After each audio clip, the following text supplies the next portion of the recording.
और दूसरा है कि डाटा का प्रोटेक्शन, जो राइट टू प्राइवेसी कहीं भेद तो नहीं रहा है। जो बहस हुई उस बहस के तहत पटना हाई कोर्ट इस बात पर राजी हो गई है, ये सर्वे है, गणना नहीं है, और बिहार सरकार को इसकी शक्ति प्राप्त है, वो गणना करा सकती। कोर्ट में तो एक लाइन का बहस हुआ, उन्होंने कहा वी डिसमिस द पिटीशन। बस इतना कह एक लाइन ही कहा, बाकी आदेश पूरा अगर आ जाए।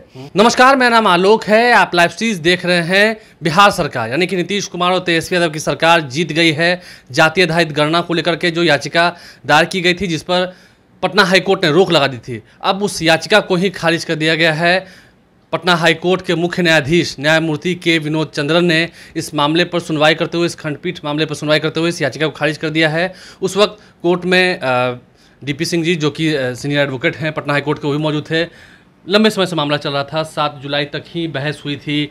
जो महाधिवक्ता हैं पीके शाही, उन्होंने बहस की थी। लंबा ये प्रोसीजर चला, लेकिन आज अंतों फैसला तो आ ही गया। हाँ, ये फैसला जो है, जो इंटरिम स्टे था, उससे सीधे 180 डिग्री अपार्ट है। मतलब जिसे नॉर्थ टू साउथ कहा जाए। सरकार की बहुत बड़ी विक्ट्री है अभी हाई कोर्ट में। अभी लोग पिटिशनर लोग सुप्रीम कोर्ट जाएं या कुछ करें तो वहाँ कुछ कर सकते हैं, लेकिन फिलहाल हाई कोर्ट ने तो पूरा हाई कोर्ट ने डिसमिस कर दिया, पिटिशन को डिसमिस, खारिज कर दिया।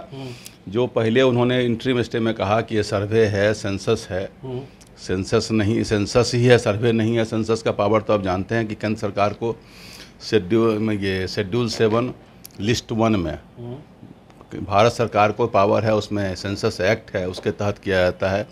उसकी सारी जानकारी गोपनीय रखी जाती है। जबकि ये इन्होंने कहा कि हम सर्वे कर रहे हैं।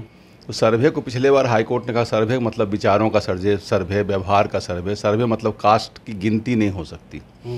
सरकार ने कहा कि हम किसी को फोर्स नहीं कर रहे हैं, हम तो एक सर्वे टाइप कर रहे हैं, परिवार के हेड से हम पूछ लेते हैं। हम अब चूँकि अपनी हमारी जो आर्थिक गतिविधि है उसके लिए हम सर्वे कर रहे हैं। सरकार ने ये स्टैंड पिछले बार भी रखा था। हाईकोर्ट ने अभी माना ना कि हाँ ये सर्वे सही था।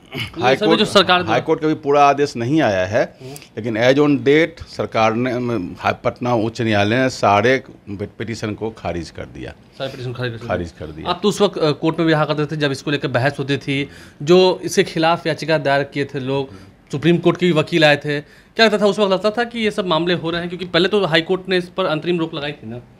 देखिए, अंतरिम रोक जो लगाई थी उसमें 2 ही बातें थी ना। उसमें ये बात ये थी कि सेंसस है या सर्वे है, और दूसरा है कि डाटा का प्रोटेक्शन, जो राइट टू प्राइवेसी कहीं भेद तो नहीं रहा है। ये उस वक्त तो हाईकोर्ट ने कहा भी था कि डेटा को सुरक्षित रखिए, राइट टू प्राइवेसी कहीं ये तो नहीं हो रहा है, भंग तो नहीं हो रहा है। तीसरा, उन्होंने एक वकील साहब ने उठाया था कि 500 करोड़ जो दिया गया वो कंसोलिडेटेड फंड से दिया गया। तो उन्होंने कहा नहीं, हम विधिवत बजट से पास कराए हैं। और सरकार का बार बार कहना था कि हमने दोनों सदनों में यूनिनिमस सर्वसम्मति से हमने पास किया है, एक भी विरोध हमारे पास नहीं था। सरकार ने जब सर्वसम्मति से पास किया है और सारे जनता का ये गणना है, और गणना केवल आर्थिक गतिविधियों को, उसमें चूँकि गणना जो अपने यहाँ जाति जनगणना हुई थी वो 1931 में हुई थी, अंग्रेज सरकार ने कराई थी। उसके बाद से जाति जनगणना 2011 में की भी गई, तो उसको पब्लिश नोटिफाई सरकार नहीं कर पाई। इस जाति जनगणना को लेकर के बिहार सरकार प्रधानमंत्री से मिलने के लिए भी गई थी। प्रधानमंत्री तैयार नहीं हुए जाति जनगणना के लिए पिछले साल 2022 में ही। और बाद में बिहार सरकार ने अपने असेंबली और विधान परिषद से, जिसको पिछले बार पटना हाई कोर्ट ने कहा कि असेंबली विधान परिषद को ये शक्ति नहीं है कि गणना पर अपना वो कोई लेजिस्लेशन पास करे। लेकिन अभी जो बहस हुई उस बहस के तहत पटना हाई कोर्ट इस बात पर राजी हो गई है, ये सर्वे है, गणना नहीं है, और बिहार सरकार को इसकी शक्ति प्राप्त है, वो गणना करा सकती है। बिहार सरकार करा सकती है, गणना करा सकती है, गणना करा सकती है। आज कोर्ट में क्या हुआ जब न्यायमूर्ति बैठे? कोर्ट में तो एक लाइन का बहस हुआ, उन्होंने कहा वी डिसमिस द पिटीशन। बस इतना कह, एक लाइन ही कहा, बाकी आदेश पूरा अगर आ जाए, पूरा पढ़ लें तो कुछ और आपको बता सकते हैं। जब आदेश आएगा तो पढ़कर और भी बताएंगे। डीपी सिंह जी उस वक्त पटना हाईकोर्ट में मौजूद थे, क्या कुछ उन्होंने बताया है और कैसे जब बहस हुई थी, बहस के बाद फैसला जो आया है, उसके बाद सरकार तो जीत गई है।